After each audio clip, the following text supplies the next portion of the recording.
You're listening to Tehachapi with Key Budge, Corey Costello, Greg Garrett, and Ashley Whitmore. It's Tehachapi time. Key Budge, Maya Acosta today. Joining us, Maya, we've got former mayor from the city of Tehachapi, Debby Hand, and Peter Cutler. Debby, former mayor, welcome back to the city of Tehachapi here in your old stomping grounds. Right. This was our conference room. I have some memories of this. I bet you guys would get together and talk about things on the agenda and the different things going on in the community, I bet. And it's been repurposed now to become our podcast studio and kind of our platform for creating our communications. So, right. It's great. But it's nice to have you in as the former mayor. I know I've been wanting to do a whole series on all of our past mayors and people that have served, and I have not done that. So, Maya, that's one of my to-dos in 2024. Noted. Okay. And Peter, you're welcome. Welcome you back, because we had you on at the old studio, which used to be my office. Yeah. Next door in the annex, and it's been at least a year. Oh, a couple of years. Yeah, I think it was 21. It's gone by 3 fast. years. We've just launched this is our 5th season that just launched. We've done over 350 episodes. That's great. We keep growing each year. So it's really nice to be able to feature local businesses. And I think that's the one thing that we really want to kind of hit home on. You know, bringing you back as the former mayor is great. But the bottom line is you two are business owners here in downtown Tehachapi. And so let's brag on a little bit about the history of Fiddler's Crossing and something that's coming up. Well, I'm going to let Peter. Sure, yeah. Well, Fiddler's Crossing started officially back in the spring of 2010 on the heels of Mama Hilly Bean's closing. I remember that. Yeah. And we went for 10 solid years, almost exactly 10 years to the day, doing a couple of concerts a month and an open mic every week and a First Friday event that had music and some other events here and there. Alex Zahn used to do his Christmas show in there. And then, of course, the pandemic came along and messed everybody up for a while. And then we had a renter in there for a while doing a music-related business, and she's moved over to the other side of town now. So we decided that we're going to put the place back together, not as the venue that it was, but much more of a venue for rent for various things. It could be meetings, it could be parties, it could be a wedding, it could be a concert, it could be a theater, any number of things. Yeah, we had 2 weddings in the old Fiddler's Crossing. We did, yeah. We should also probably mention that we did some bigger shows in the BK. Yeah, that's right. We did some shows there. The Winter Dance was the big Celtic every year one. at Christmas, yeah. It's nice that you were able to come back, and we have a need for it. 'Cause we always hear event space in Tehachapi. Yeah. So to be able to provide that to the community, and boy, what a great location right at the corner of F and Robinson across kitty corner from City Hall. I mean, it's just a perfect location. You're right next to public parking across the street too, plenty of street parking, plus what you have at the venue. So it's that's going to be very welcomed. Yeah, we're hoping so, because it is different than a lot of other venues in that it's informal, it's more family-like, and it's smaller. It's an intimate setting. Yeah, yes. I think intimate's a good word for it, yeah. And so we're looking at, can we kind of tease some dates and some special things that we're going to be doing with this reopening?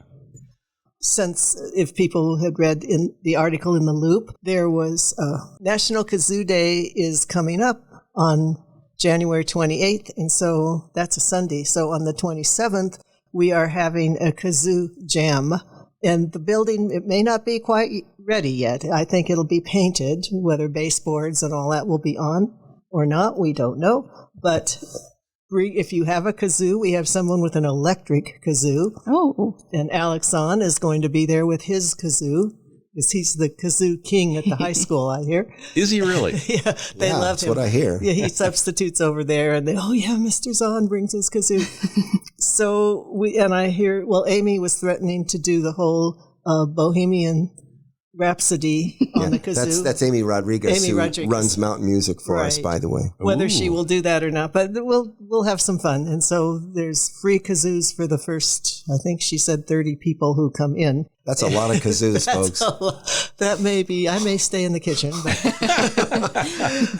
anyway, and if people want to bring something to add to, well, I think she advertised to bring some munchies. But I don't know how you can do munchies and play the kazoo at the same time. But maybe we'll take a break. We'll see. Yeah. But that's happening. She says no crackers. Yeah, but that's got to be fun. It'll be fun. Yeah, That's going to be a hoot to open up that way and just let people just kind of have at it. And it's just silly. Yeah. Which is, we like silly. Yeah. So that'll be at 2:00 on this coming Saturday, the 27th. Excellent. Okay. And then, so once we move beyond our kazoo day, we're now, If we do. where do we go from there? What do you have? Because I know you're going to participate in the wine walk. You guys are going to be providing some entertainment. Yes, we will be. We're unofficial to the wine walk, but we will be on the map with the chamber. I've talked to them. We will be the non-alcoholic alternative there. Coffee. We'll have some really good coffee. We will. Oh, Peter makes excellent coffee. He has some secrets. But that'll work perfect with the wine walk. They've got 15 locations, you being one of them. There'll be some that are pouring wine. So you're kind of like a warming station for that chilly afternoon if it is. Yeah.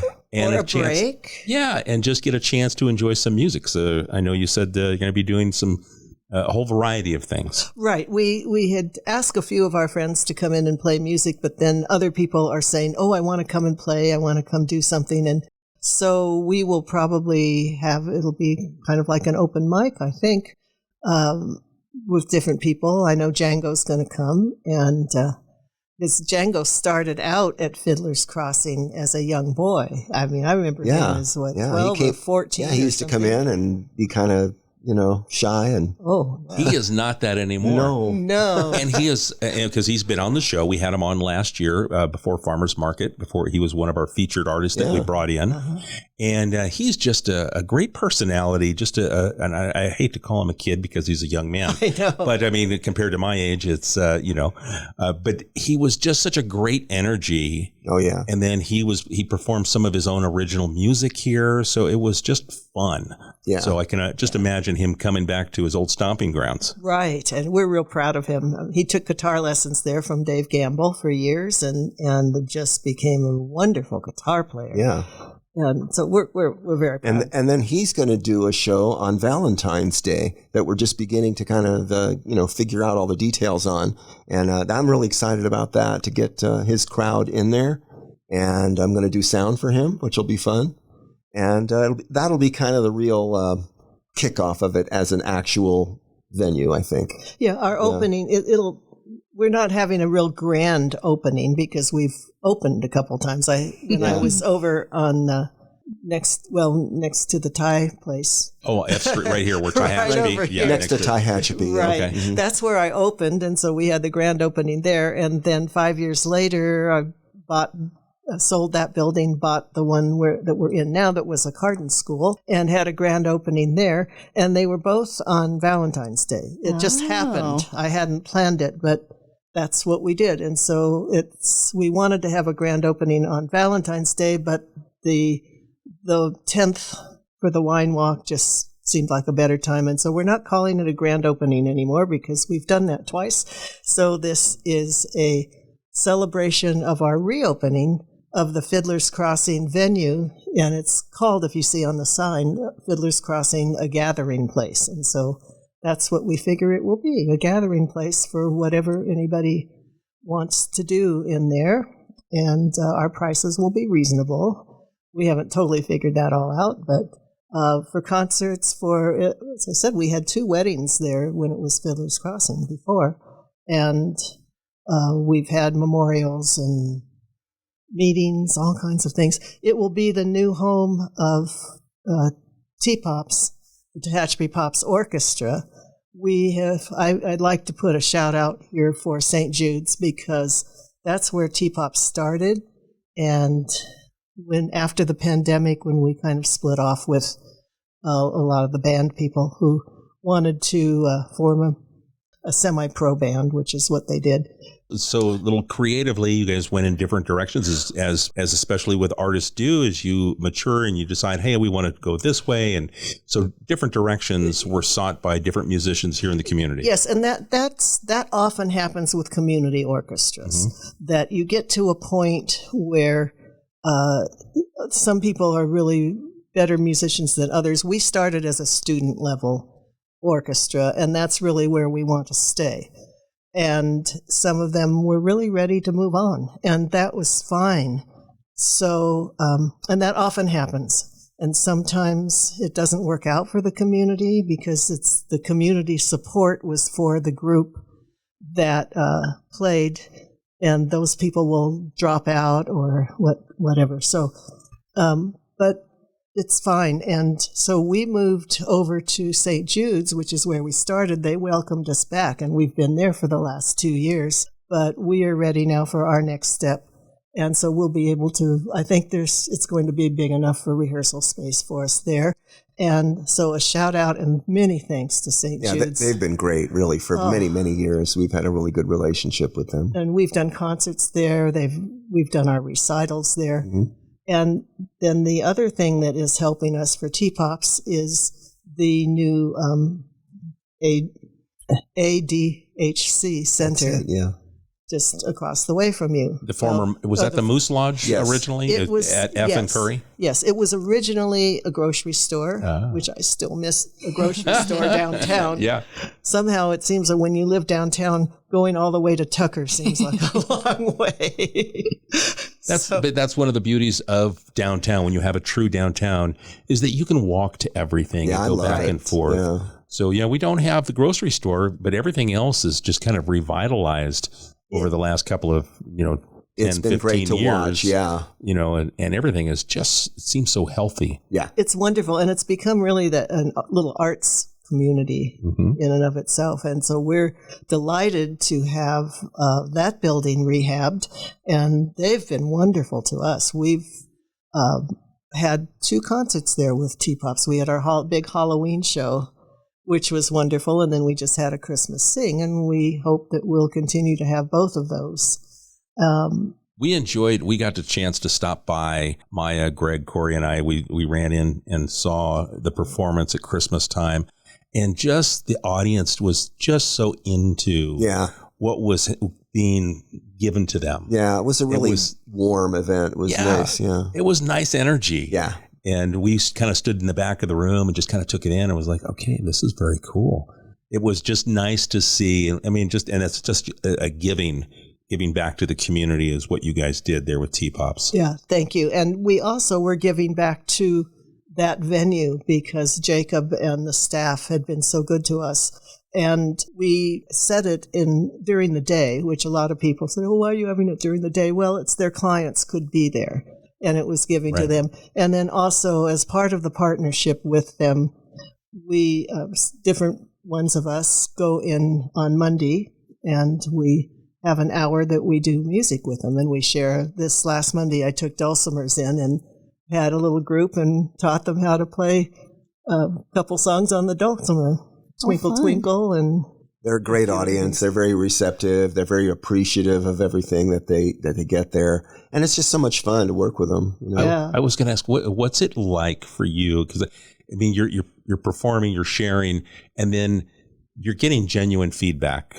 I mean, what they give you is exactly how they feel, coming from the heart.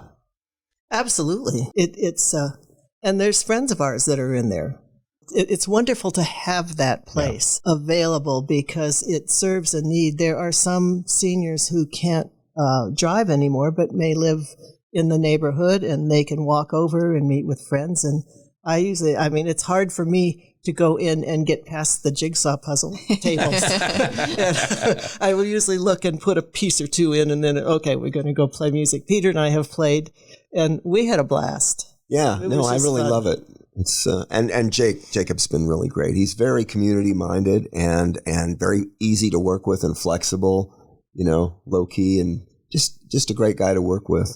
That's so nice to hear. Yeah, so it's terrific this community and the downtown particularly is coming together like that. And to have that venue, it's just wonderful. I think they're doing something for is it the Rotary Club pretty soon? Are they? Are they a part of one of the pairings? The That's dinner? what they're doing. Yeah. That's it. Yes. Yeah. So they're going to host the Rotary Club's annual wine pairing dinner. Right. And so that's a nice large location, larger than some of the other places that they've chosen to have in the past. So they're going to have plenty of room to entertain everyone that wants to enjoy that gourmet meal and sample some wines to go along with the great food that's going to be prepared. Absolutely, and a terrific kitchen. Boy, that kitchen back there. Well, it looks like it's a big commercial kitchen. Yeah. It is. It is. Very nice. So with TPOPS, what direction are we looking for any additional people that want to participate? Is TPOPS in a nice, where are we at as far as, do you have any needs? Oh, we always need more players. Okay. Particularly strings, but we are open. Before we had, and I think that's part of why it was a good time to part ways with some of the other brass people and so forth. Now we're both smaller groups, each of us, but we can still use a lot of players. And it was formed for our students at Mountain Music. That's how we started it. And so it was primarily strings. And then we had other people hear about us. We had one family that I think had 5 trumpet players in the family. And so we had strings and 5 trumpets and a couple flutes. And Wayne Thompson was teaching clarinet. And so we had some clarinetists. And it's really grown. And the caliber of music is about high school level. Yeah, it's a true community effort, Mm-hmm. It's a teaching orchestra. Yes. So definitely. if anyone listening would like to venture and audition or no show auditions. interest, okay, no auditions. Well, how do you do it? How does that individual reach out? They reach out. They come into Mountain Music, talk to Amy or me or whoever is there, and we'll tell them what level. We can show them the music, and just come to a rehearsal with your instrument or not, however you feel, and see if you fit in. And in the original group, I had some of my cello students come who could barely play. And I said, well, come in and play the notes you like. That's all. But what a great way to build confidence and give them the opportunity to be in front of a live audience and get over those jitters. Yep. Because that's a whole nother thing that it puts pressure on, I'm sure, on a musician. I know it does, is like if I do public speaking, you kind of want to just get past that so you can deliver what you want. But when you give them the comfort zone, that's a sweet spot. There is that, but there's also another element. Dr. Newby, who is down at teaches down in Lancaster at the community college there. We went to one of his concerts that was wonderful. And I noticed that his mission statement was similar to ours, although at a very higher level. He has professional musicians, from Wendy Clare from St. Jude's is the concert mistress, and he has them as the principal positions, and then he has the students, who are very good players, play with them. And what that does is allow them to have some experience in essentially a professional setting with professional musicians, and it was outstanding. And we're doing kind of the same thing. We let these students play with teachers and some people who have been professionals and now are no longer professionally playing, but are excellent musicians. So people get a chance to do that. They don't have to necessarily play all the music if they can't play it. And I tell them, just go home, pick the pieces, the parts of the music that you think you will be able to learn. Don't even bother with the others right now. Airbow them. Airbowing is very important. Kind of like the air guitar. We airbow it. Idea. Okay.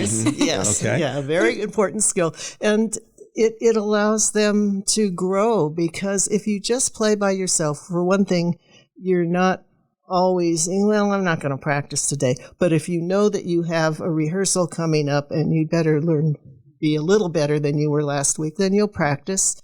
And you have that camaraderie, and everybody is so supportive of each other. We're all supportive of the students. We have one girl, Junie, wonderful musician, pianist and flute player. She can't, her feet don't touch the floor. She has to sit cross-legged on the chair. But boy, she just plays. And if she's the only flute there, she plays. It's just great. And watching her grow has been wonderful.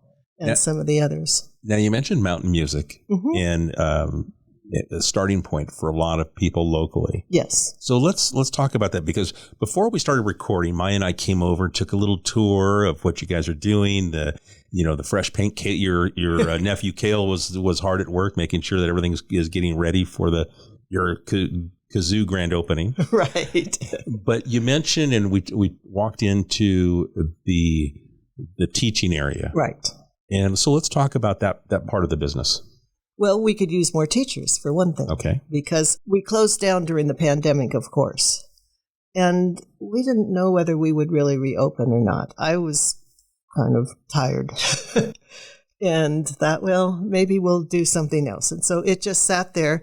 It became a rehearsal space. We even rented it out sometimes for rehearsal space for people that would come in. And Peter used the old Fiddler's Crossing as a workshop. I made a mess out of it for a while. He did. But he got a lot of things done and out of the garage and out of the house that he could work on there. Yeah. So we didn't know really what to do. And then Sarah McFarland came in and wanted to have her Calliope music studio there in the Fiddler's Crossing part. And she wanted to open the music store. But it turned out that Amy and I ended up doing that. And I hadn't really known that I was going to open it. So all of a sudden I'm finding myself, it was actually 4:00 in the morning when I woke up suddenly. You have to open it. Really? Yes, you do. Okay. But it's great. First of all, Amy Rodriguez, who we're talking about, is doing a marvelous job in there. I mean, she's knowledgeable. She gets along with people so well. She immediately establishes a great relationship with the customers. They come back. It's doing all right. It's getting better all the time. And I've watched her sell. Sales, as you know, is a real art. And she's good. She can play anything except the cello. Ah. She can't play cello, and I keep saying, I've got to teach you to play cello. How about you trade me? I used to play a little bit of saxophone. My goal was to play Stranger on the Shore on the alto sax, and I did it once, and it's like, okay, I'm done. It made me too lightheaded. I don't have the wind. Yeah, she tried trombone once, too, and oh boy, that didn't work. Well, as a cellist, I know, it's been hard. Traditionally, now not so much, but it was hard to find fun music.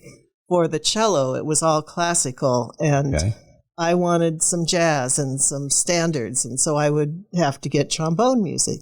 And I thought, well, wouldn't it be fun to learn to play the trombone? Ooh, it can't be too hard. Well, I bought this plastic trombone at the NAMM show one year, blue, it was really pretty, and brought it home, and so Amy was going to show me how to tongue it and do the blow into it and all that. And so there was a group of us around Peter and waiting for Debby to try the trombone. And I did it once, and it's like, oh, no. It really hurts your lips. It's all that vibration. And so, okay, so we gave it to our nephew who had always wanted to play, and not this nephew, one in L.A. And he's having a blast. So he didn't hurt him, but it's like, okay, I guess I'm not a trombonist. Maybe if I'd started young. But anyway, the music was, at least we had that music. And now there's a better repertoire out there for cello. You can find almost anything online, at least. So, now, what kind of lessons do you offer currently? Well, right now I offer cello and mountain dulcimer. In fact, we have a class for mountain dulcimer at 3:00 on Wednesdays. It may change because the people change and depends on when they can do it. But we're loving that. And the people over at ADHC had a blast learning it. It's an easier instrument to do. And then Amy teaches piano, beginning piano, basically. Ukulele is her main thing, and she has a ukulele group. Yeah. So she's got a sax student or two. Oh, yes, she plays. She does saxophone as well, and flute And she can teach She's oboe. an oboist. That's her basic instrument, is Mm-hmm. oboe. Oh, guitar, beginning guitar. Right. But we need some teachers because she's just on overload right now. And we have Kathleen Wolf teaching violin. And so mainly beginners. And she's wonderful with I've never seen anybody teach from the very basic ones because she has a lot of little grandchildren. And she has her own way. Yeah, she's It's really good fun. with kids. She Yeah. is a fun of teaching the little ones how to hold the bow and just how. Anyway, it's very cute, and she gets them playing.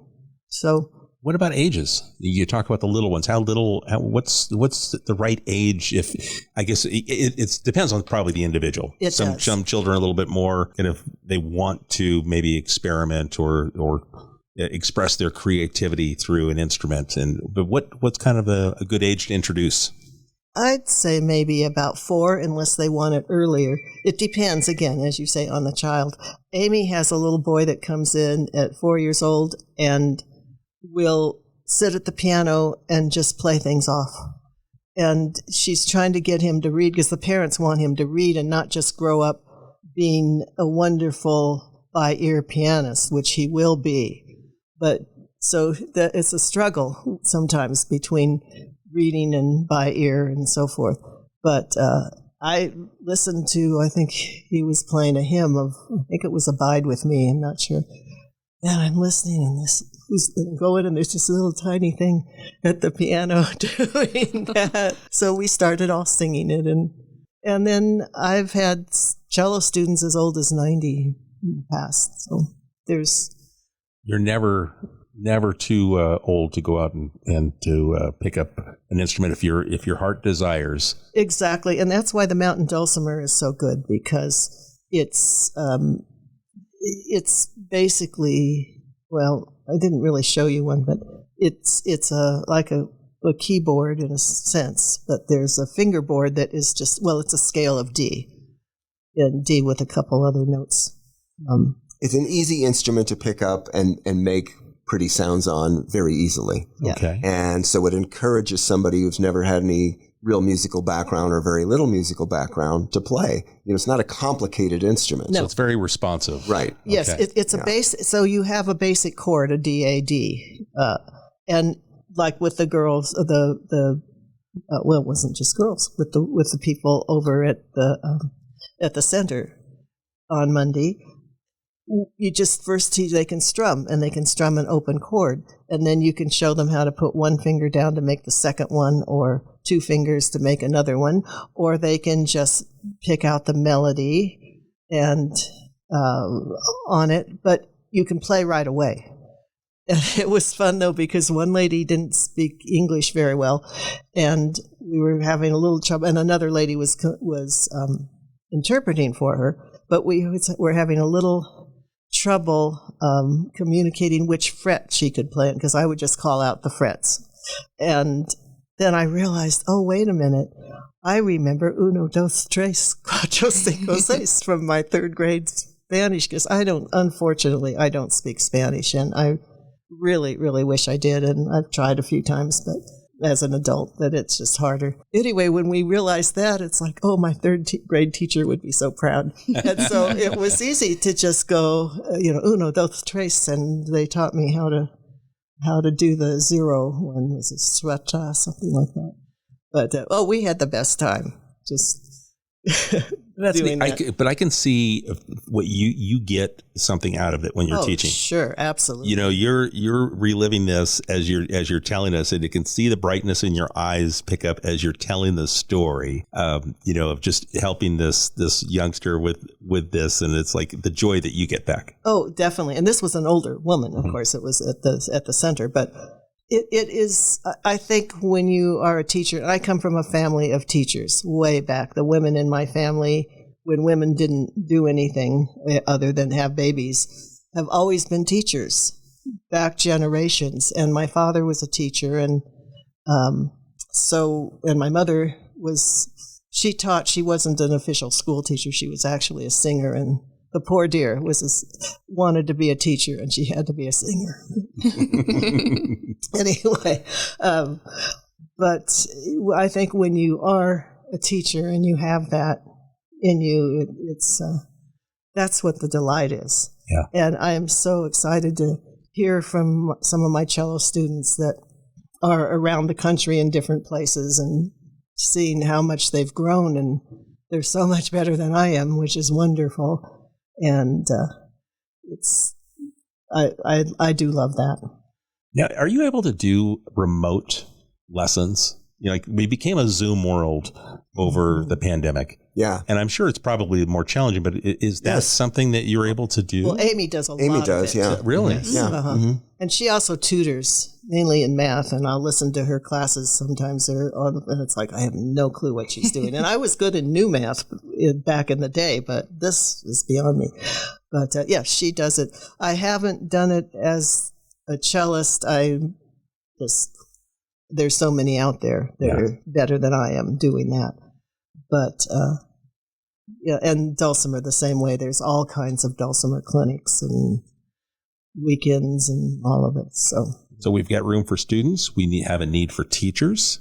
yes, And you've got the space and the facilities.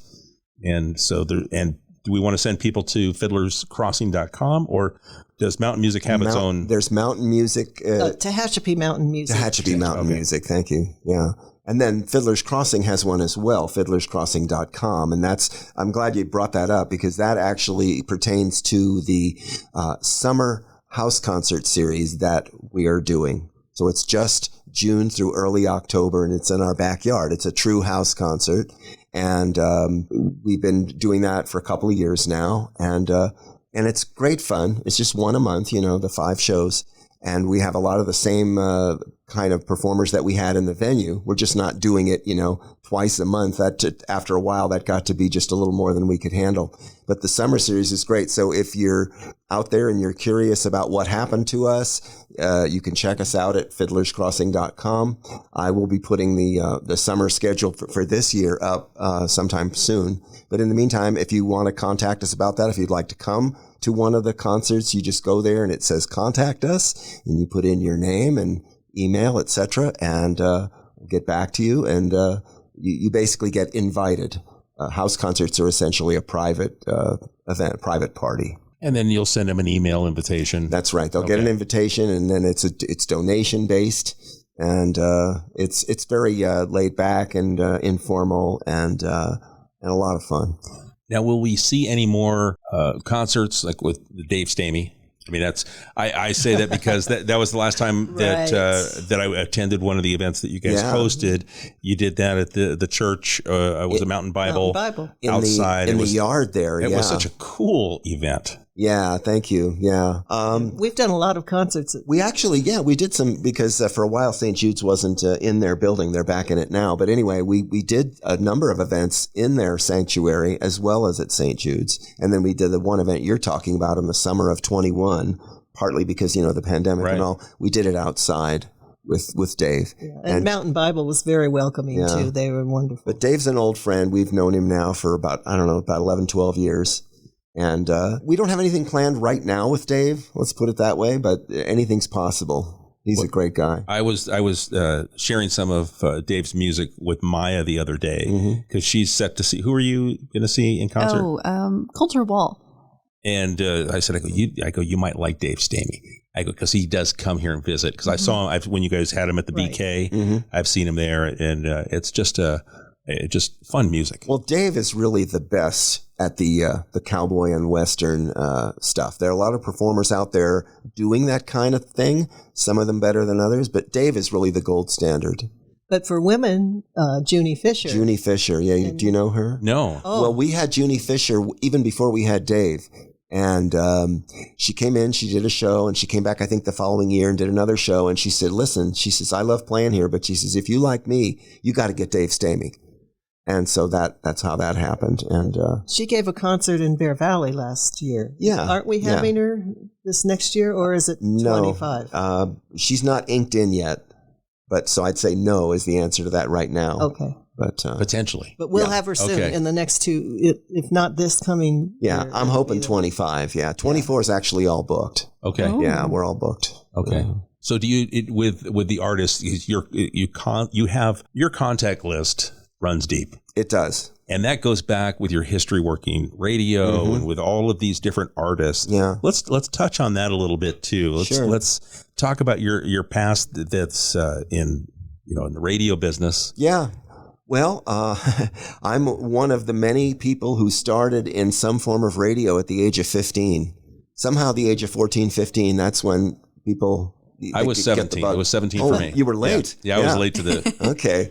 Well, really, when I was 13, even going back further, a friend of mine's mother was a big supporter of a listener-supported station in L.A., and she took us down there. We were going to answer phones and take subscriptions, and that never happened. We just hung out, and we both got fascinated with all the technical stuff, and anyway, I used to hang out and make a pest out of myself with the chief engineer and everybody else. And by the time I was 15, I was offered a board shift. I got my FCC license, the third class license that they used to have 50 years ago. Right. This was 50 years ago. And I got on the air. And then as part of my shift, which was on Sunday afternoon into Sunday evening, there was a radio show on called Folk Scene, which is still on the air after 54 years. Anyway, I got involved with that show, became their board op. And then after a few years became their recording engineer. It was really live. The show was live and, no tape. And we recorded them, but they were live. And then later we ended up recording. But anyway, I've been doing that since 1973. It's 50 years.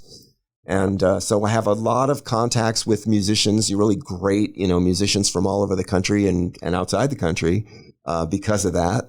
And so, we started having those people at Fiddler's Crossing, and of course picked up a lot of other people along the way that I wasn't, familiar with. But the folk scene thing, there's no money in it. It's been a labor of love for all these years, and it continues to be to this day. But it just adds to the whole music scene that Tehachapi has. As Debbie, you were kind of alluding to the arts that have really kind of become a center point here in downtown Tehachapi. We just see the music scene grows. Whether it's, with what you do with the wineries, the breweries, it's inviting of all different genres.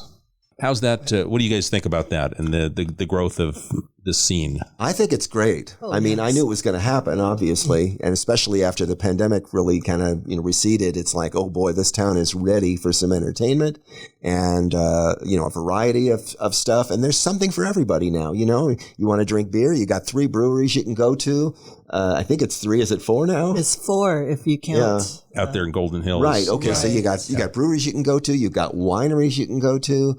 And there's a little something for everybody. So I think that was a natural outgrowth, and I think it's a good thing. Yeah. And the thing is that's different is you can do it all in the same day. Yes. If in the past it would be you got Friday night and Saturday night, that's it, and then everything shut down. Yeah.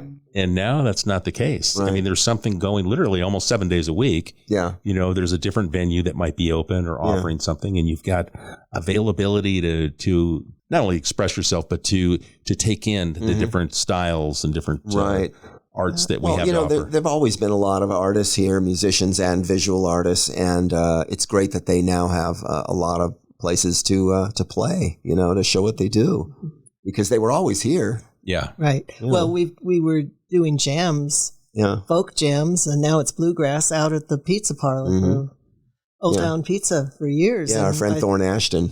I think he's still involved in all that. Yeah, I've heard that name. Yeah. We've been friends with Thorne forever. Yeah. And then the one thing that is going to, we hope will start to grow is the theater, because there's been the BK and it's been great, but that's been mostly the only game in town. And now with people wanting to do radio shows, some of the wonderful actors we have in town. When we say radio shows, we don't mean they're actually on the radio. We should be clear about that. It's a recreation of the classic days of radio where we have people in front of mics with scripts and making sound effects and all of that. You get to see the performance live, but it just the way they did it in those classic radio days, which Peter and I, you and I were talking about that before we started recording. Yeah. Oh my gosh, that to me is just one of those, that was one of my loves for radio. Yeah, me too. And it was, a lot of that was before my time, but as soon as I heard it and was exposed to it, I was in. Well, they've always called radio the theater of the mind. Right. And that's what it is. You use your imagination to draw the pictures. And it's just it's a great medium. Well, we loved, like with TPOPS, we loved doing the Bull in Chinatown this year, and Robbie and I who is our conductor for the Halloween show. Jim Peck is also one of our conductors. He does Christmas and anything we do at 4th of July now. But Robbie Martinez teaches down at Bakersfield College, and he also is the conductor out at Ridgecrest. So, but he loves doing the Halloween show. He's Mr. Halloween. Oh, he lives for Halloween. I know. And so we had a blast doing the Halloween show this year and doing my radio play. So we're already working on what we're going to do next year. All right. For that. When you say next year, how far off? Are we talking in 2024? Yes. Yeah. Okay, good. Okay, so sometime later this year. Oh, around Halloween time. Halloween. Okay, so we got to wait until the fall. Oh yeah. Yeah. Yeah. Well, for the Halloween show, of Okay. course. Are we going to see anything before that, or get to see any yes. live performance, radio, theater? Well, yes, that's what Okay. I was about to say, that there was a group, our same kind of people, and Peter did the sound for them out in Bear Valley with the it was actually the Women's Club, I think. Yeah. Did one written by Andy a local Hicks. person. That was really and her the person, husband's show. and her husband that was Neil. great. Yeah. It was like one of the old detective stories. Yeah, it was a takeoff on Sam Spade, essentially. Okay. If you're familiar with that, Yeah. So- and I know Andy's energy and her creativity, Yeah. that she brings. She's been on the show also. She's good. so great. Yeah. God. What's fun about these shows is that they can be anything. We can do the scary Halloween thing.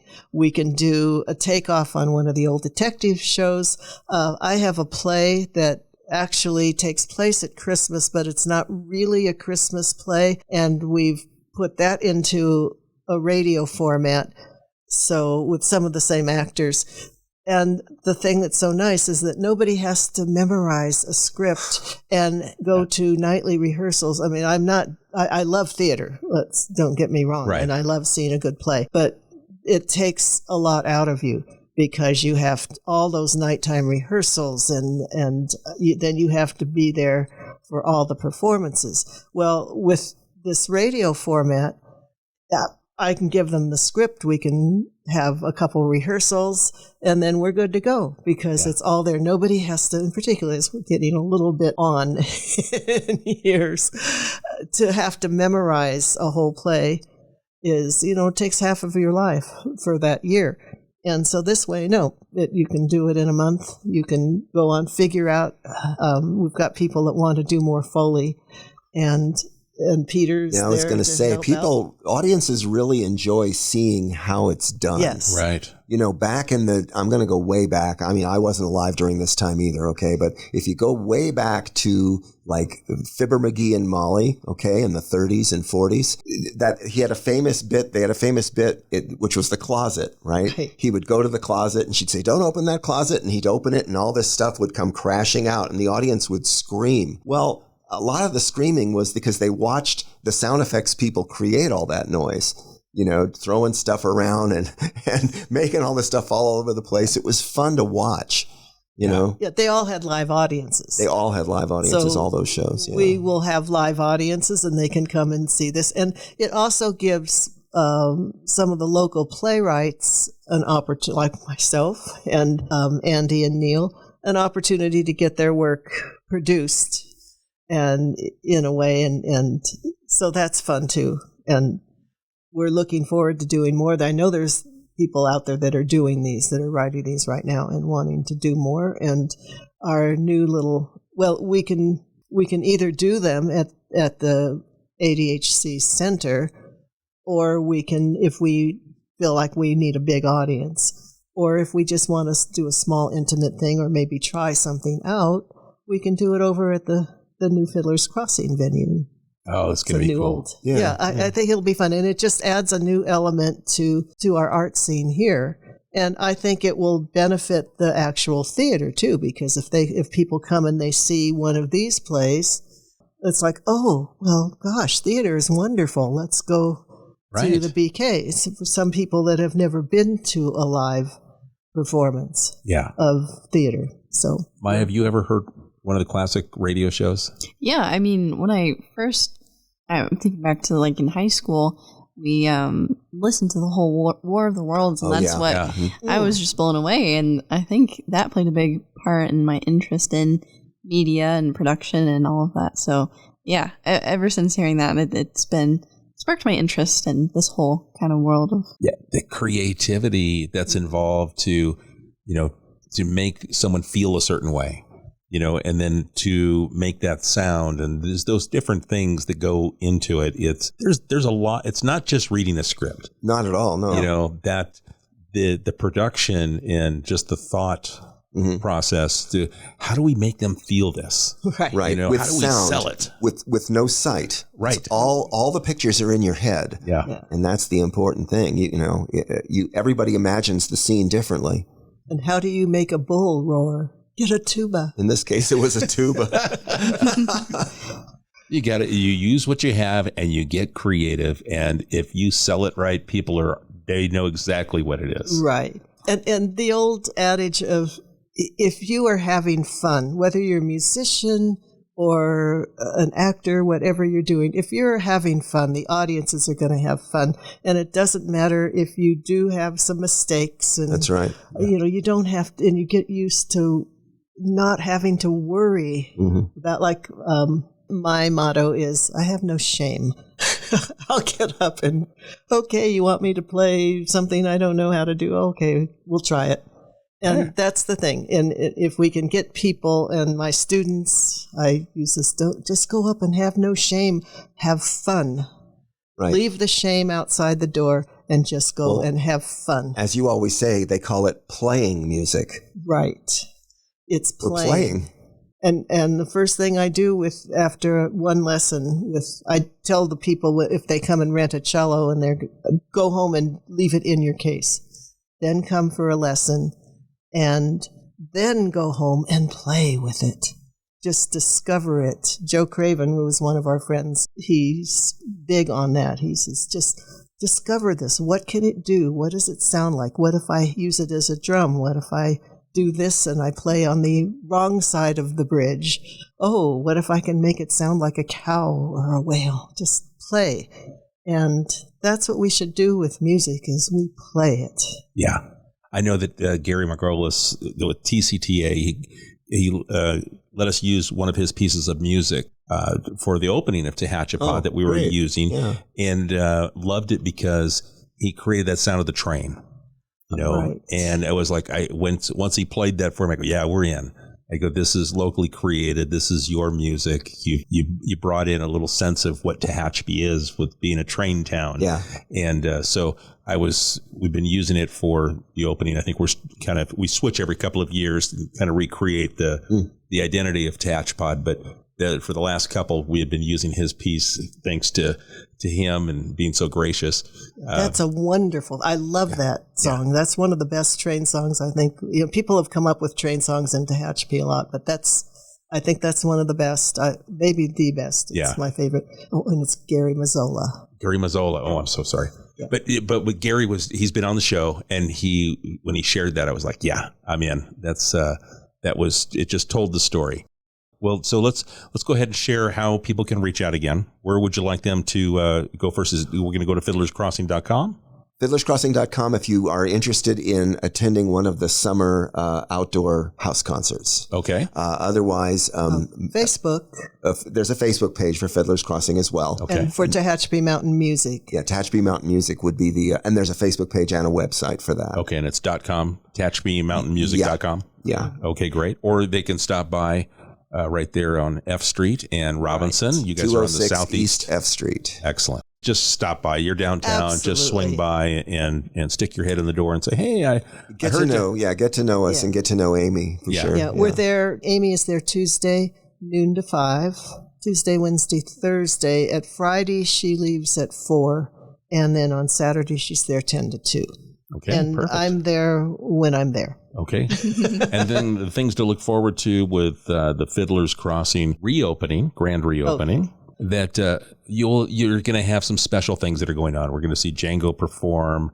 And then you've got the kazoo The kazoo jam. Yeah, like a kazoo palooza kind of. You're going to have this That's huge. about right. Yeah. No, she calls it, I think, woohoo kazoo. Woohoo kazoo. All right. A little hard to say, but And that'll help open the doors. And on the 27th for 2:00. Okay, and then you'll have other events coming up. You will be a musical provider, a little entertainment during the wine walk, a warming station, if you will, while people are out and about downtown in between getting glasses of wine. You're a perfect venue to stop and warm up, get a cup of coffee, Right. enjoy some great local music. And if people, there are people that say, well, I like the wine walk, but I don't drink wine or I don't drink anything. And so come and see us because we will be probably not the only non-alcoholic spot, but we will be the non-alcoholic one for that. There you go. And that's on the 10th. And that's from 1 to 6, I believe. Yeah, I think so. It's 5 hours, 1 to 6 on Saturday, February 10. And we may end up going later. Who knows? It depends on who comes in and plays. And The guys are going to go with the flow. We're going to totally go with it. And then the next thing would be the Django on Valentine's Day. Valentine's Day. Okay. And I'm pretty sure that's going to be at 7:00. That all of our events have been at 7, so I just had discussed it with him, and I said, "How about 7:00?" So I think that's what it's going to be. Oh, that'll be a fun date night. That is a good date night, for people to come and have a place to go. That they don't have to go out of town or go to the restaurant first and eat an early dinner, and then come on over and enjoy just the camaraderie as much as anything. That's why we called it, at the very beginning, we called it a gathering place because we didn't know what we were going to be when we decided to open it. Yeah. And so it's a... Django will provide the entertainment, the authenticity, his special, his personality that he puts into his music and the way he shares. He's very giving as an artist. Very much so, yeah. And I think he's going to have he has a couple bands plus being a solo. Yeah, he's going to have some folks with him. He has the Lily, I know. Yeah. And I'm not sure who else is coming. He'll have people. So that's going to be a lovely night. Very good.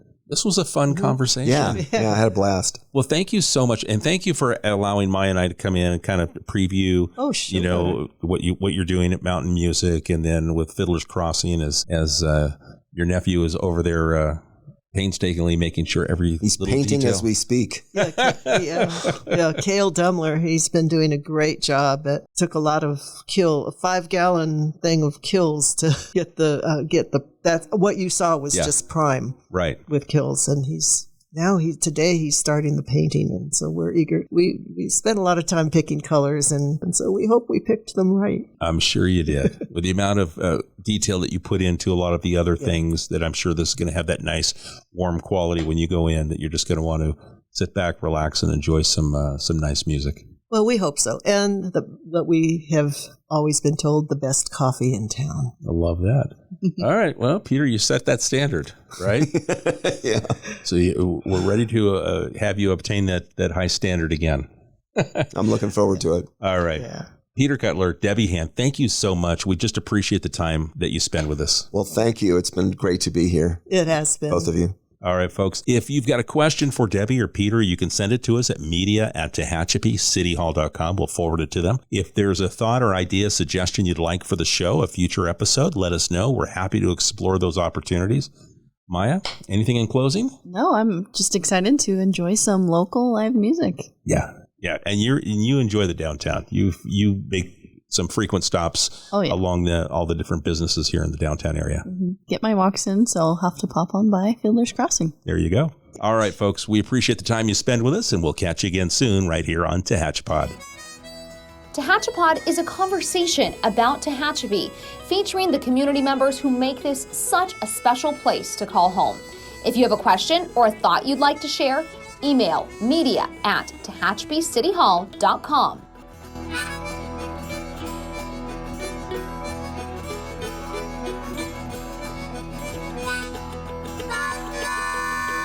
Thank you to Gary Mazzola for sharing his song, This is Tehachapi.